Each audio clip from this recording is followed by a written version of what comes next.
Imagine for a moment that everything you thought you knew about the most influential figure in human history, Jesus Christ, was only a fraction of the truth. Imagine that buried beneath centuries of doctrine and dogma, there exists an ancient manuscript, older than some parts of the canonical Bible, which tells a very different story. A story so powerful, so disruptive, that entire religious structures might tremble under its weight. Now picture that this ancient manuscript was found not in a remote desert or sealed monastery, but in Turkey, hidden, preserved, and now revealed. This is not a conspiracy theory. This is not fiction. This is a historical enigma wrapped in mystery. And today, we're going to explore what this ancient Bible might mean for our understanding of Jesus Christ, of spirituality itself, and of the very fabric of reality. And what you'll discover by the end of this video is something few dare to speak aloud, because the final revelation is the most powerful of all. Before we dive deeper, if this kind of content resonates with the seeker within you, I invite you to subscribe to the channel, leave a like and comment below with your thoughts and questions. Share this video with those who are also searching for deeper truth. What we're about to explore might shift the way you perceive the divine forever. Let's begin with what we know. In 2000, Turkish authorities intercepted a group of smugglers attempting to sell an ancient manuscript on the black market. This wasn't just any manuscript. It was bound in worn leather, inscribed in ancient Syriac, and dated to over 1500 years ago. It became known as the Gospel of Barnabas, but what's inside it shocked even the most seasoned scholars. The text speaks of Jesus not as the Son of God, but as a prophet, a powerful teacher and messenger, yes, but not divine in the way Christianity has come to proclaim. It declares that Jesus did not die on the cross. Instead, someone else, possibly Judas Iscariot, was crucified in his place, and Jesus was taken up to heaven alive. For many, this may sound eerily familiar, because these are precisely the teachings found in the Quran, which appeared several centuries later. And yet, here we have a manuscript predating the earliest known versions of the Bible in several forms, echoing ideas considered heretical by the mainstream church. How could such a gospel exist, hidden away for centuries, aligning so closely with teachings long dismissed as unorthodox?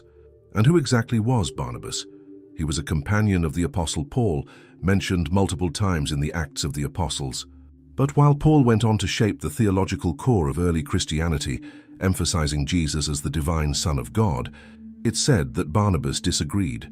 Some traditions suggest he rejected Paul's version of the gospel, choosing instead to preserve the true words of Jesus.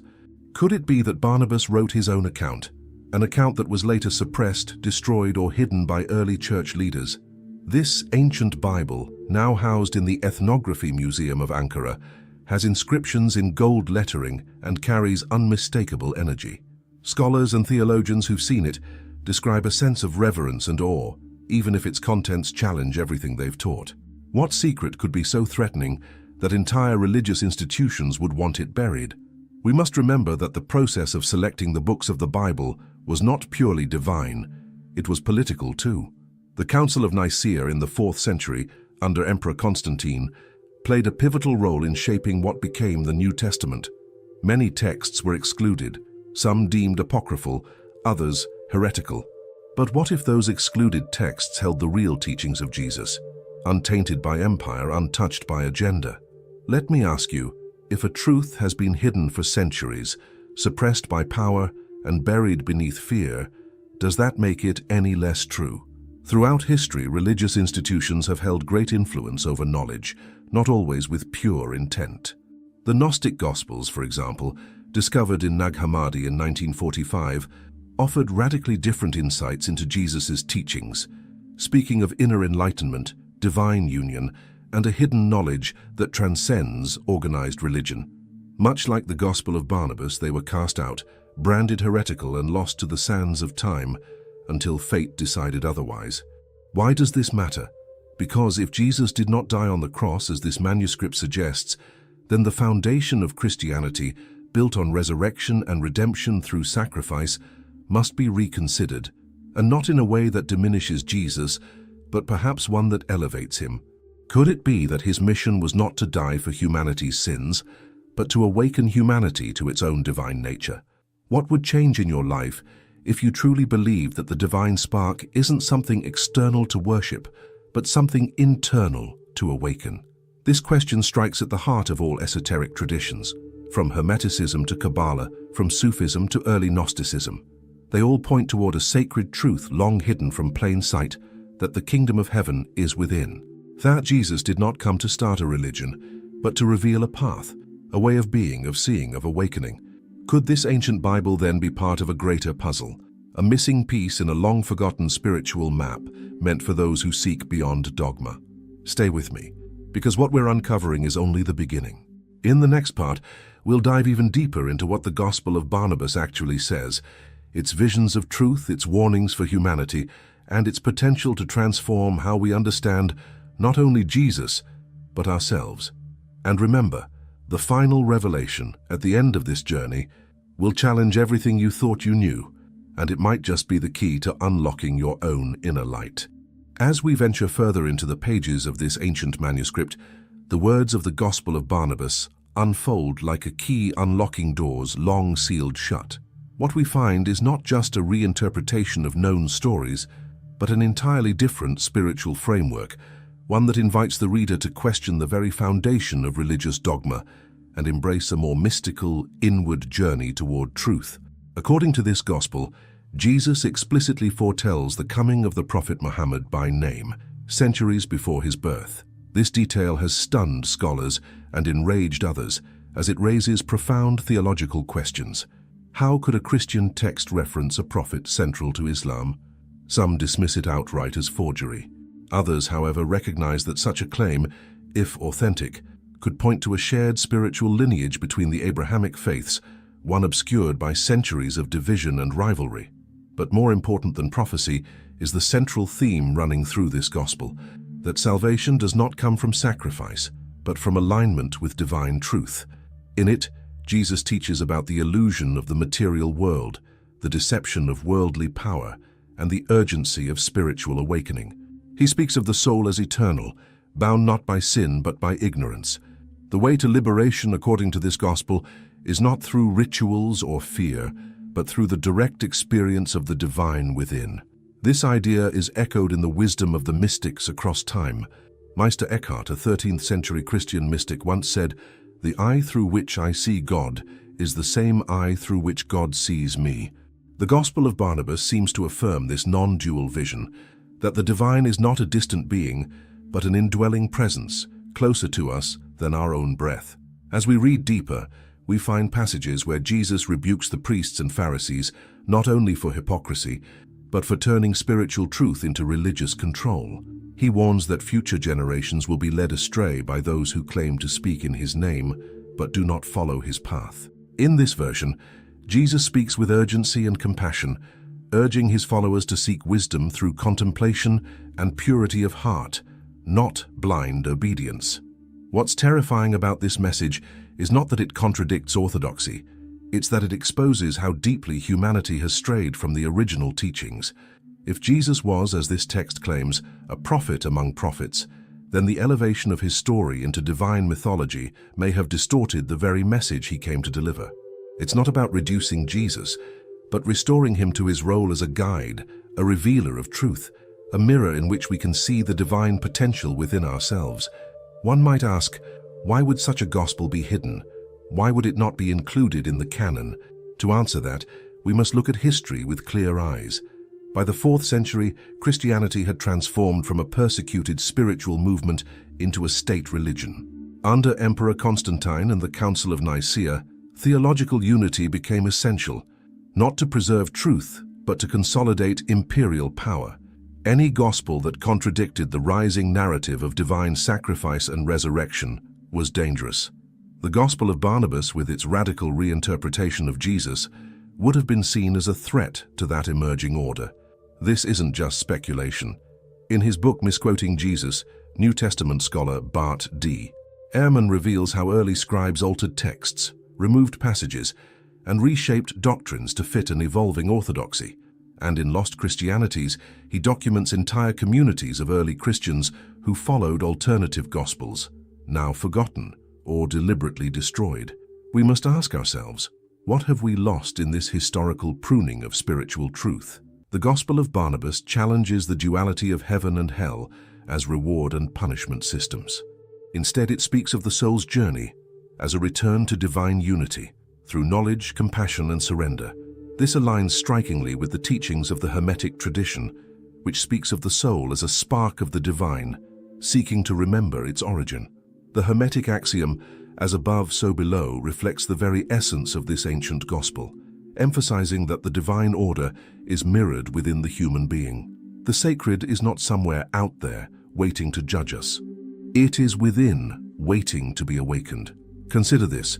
What if the most terrifying secret revealed by this manuscript is not that Jesus didn't die on the cross, but that humanity has built an entire civilization on a misinterpretation of his purpose?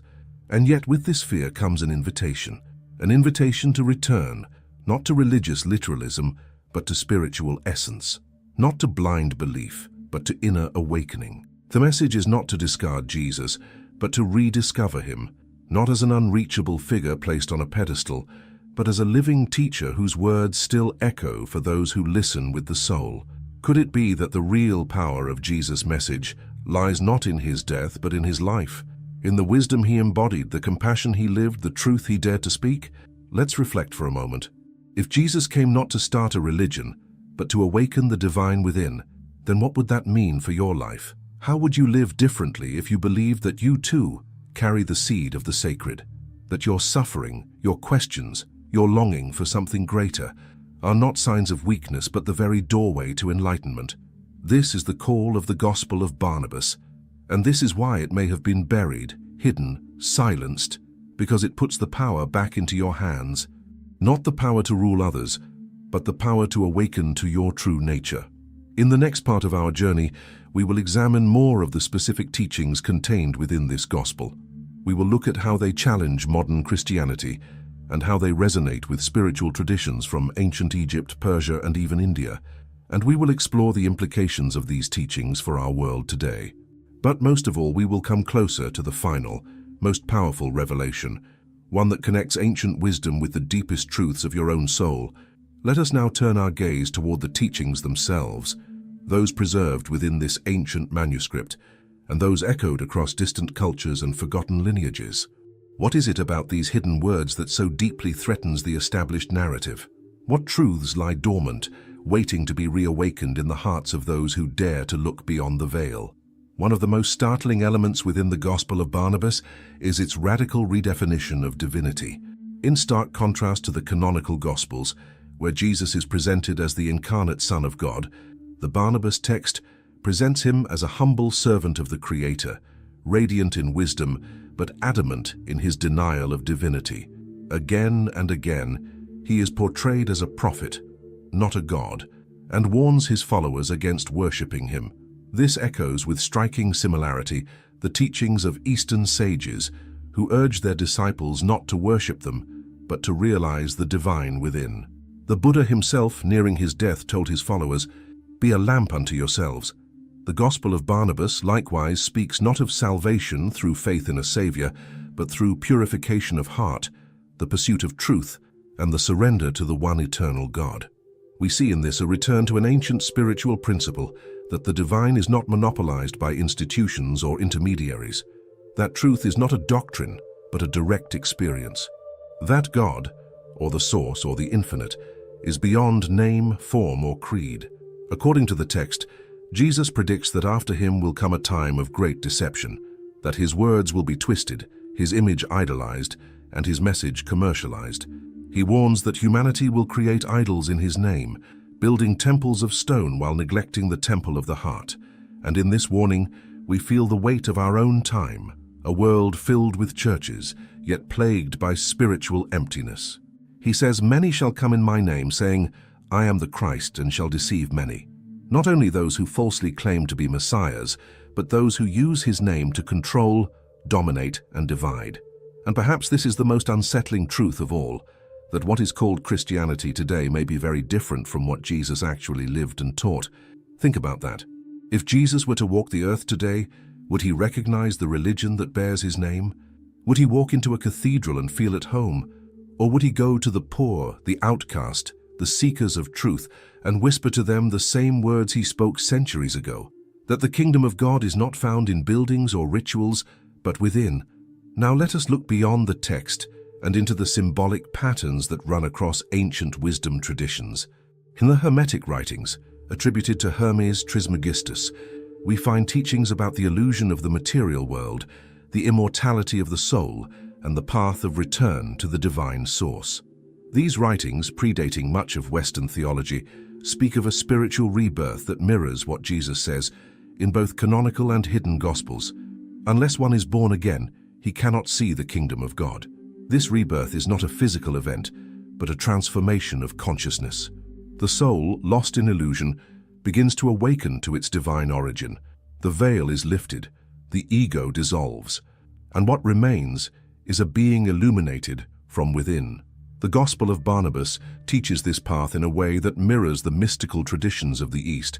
There is an emphasis on self-awareness, asceticism, and purification. Jesus speaks of silence, solitude, and contemplation, not unlike the yogis of India or the desert fathers of early Christianity. He urges his followers to renounce greed, pride, and violence, and to live in harmony with all creation. Could it be that the Jesus presented in this gospel was not a figure of worship, but a spiritual master in the highest sense, a mirror of the awakened human calling others to do the same? And yet this interpretation was too dangerous for a growing empire that needed doctrine, obedience, and uniformity. The Jesus of the Gospel of Barnabas could not be used to justify war, conquest, or control. He could not be commodified, politicized, or worshipped from afar. He had to be erased. It is here that we find the terrifying secret, not because it is evil, but because it is liberating. The secret is not about betrayal or substitution. The secret is that humanity does not need a mediator to reach the divine, that the spark of God lives in you, that the very same light that shone through Jesus shines within your own being, waiting to be awakened.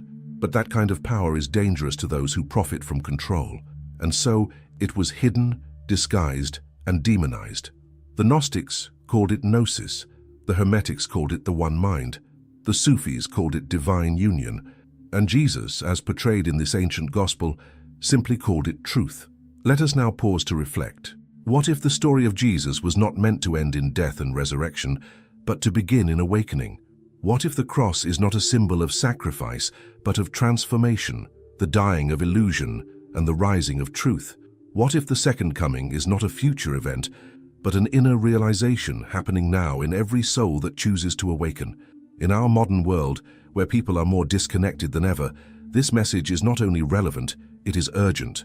The Gospel of Barnabas invites us not to tear down what others believe, but to return to the essence behind belief, to seek the eternal truth behind the temporal form, and to listen not only to scriptures, but to the still voice within. In the final part of our journey, we will confront the ultimate revelation hidden within this text, the one that speaks not only of Jesus, but of humanity's divine purpose. It is a message so powerful, so transformative, that it may forever change the way you see yourself, your faith, and your place in the universe. Stay with me. The final key is near. Now, we arrive at the heart of the mystery, the revelation so profound and so unsettling that it was buried, hidden from the eyes of the masses, protected by time and silence. But today, it calls to be heard once again. The Gospel of Barnabas, preserved in the shadows of history, does not merely seek to redefine who Jesus was. Its true power lies in what it reveals about you. As we've seen, this ancient manuscript presents Jesus not as a divine sacrifice, but as a prophet, a bringer of truth, a mirror of the awakened human being. And while this alone has shaken the foundations of theological doctrine, it is not the final secret. The terrifying and liberating truth is this: the divine is not something to be found outside of you. It has always been within you. Jesus, in this gospel, is not a distant savior to be worshipped, but a guide pointing inward, showing you that the same divine essence that lived through him also lives through you. He came not to be exalted, but to awaken the slumbering divinity hidden within every soul. This is the message the institutions could not allow to flourish, because a person who understands that God is not in temples of stone, but in their own heart, cannot be controlled. They cannot be manipulated by fear, nor led by guilt. they become free, and in their freedom, they begin to shine. That is the secret, and that is the danger. This revelation is not new. It echoes through the ages, whispered by mystics and sages who risked everything to speak it. The Gnostics called it the divine spark. The Vedantic seers of India called it Atman, the eternal self, one with Brahman. The ancient Egyptian priests spoke of Ka, the vital essence that connects the human and the divine. And in the Gospel of Barnabas, Jesus is shown to affirm this same truth again and again.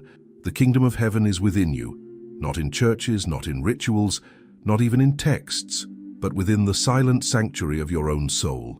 What does this mean for your life? It means that you are not broken, you are not fallen, you are not separated from God.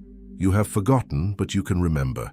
And in remembering, you awaken to your true identity, not as a sinner in need of saving, but as a divine being in the process of becoming. It also means that salvation is not an external transaction, but an inner transformation. That you were never meant to bow before a figure of worship, but to rise into the fullness of your own spiritual inheritance.